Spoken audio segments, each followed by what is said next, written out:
हथवा में लोटिया कन्हवा पे धोतिया चले हैं जनक जी नहाय।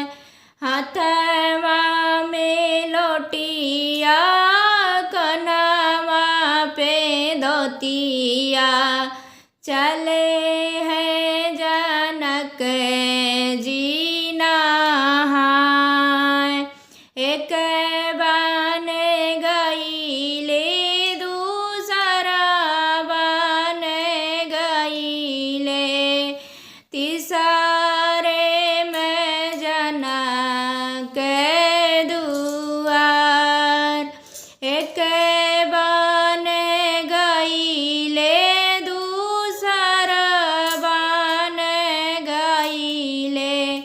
तीसरे में जनक दुआर।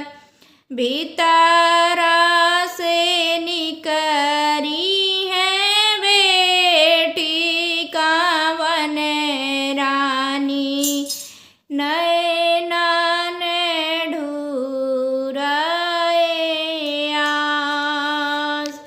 कैसे करहिया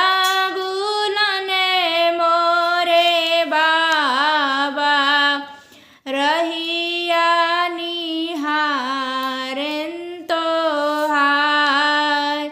कैसे करहिया बुलन मोरे बाबा रहिया निहारन तोहार।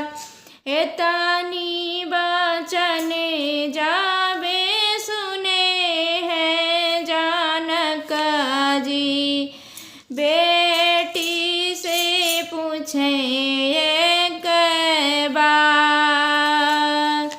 कवन संकट तोरे परा मोरी बेटी हमहू का देतियू बता। सासु तो मोरे बाबा बड़ा दुख देली धोबिया जे अपज से लगाए। हम नहीं रहबै बाबा अबैया जो दिया हमहू जे चलब तोरे साथ।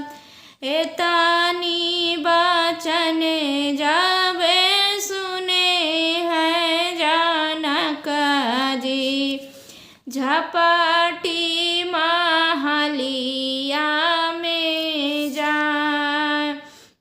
हमारे न बेटी के कई देवी दैया बेटिया जे जइहे हमरे साथ।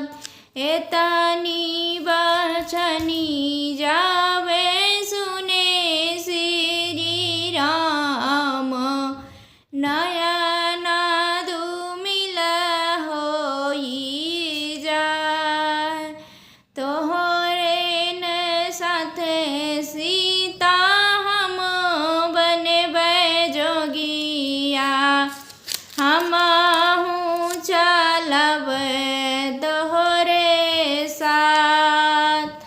मैया के बतिया के अमरख जिनकी हूँ धोबिया का दियो बिसराय। हमरे बतिया का क्षमा काई दीहू मन से लगायू नहीं बात। एतनी बचनी जा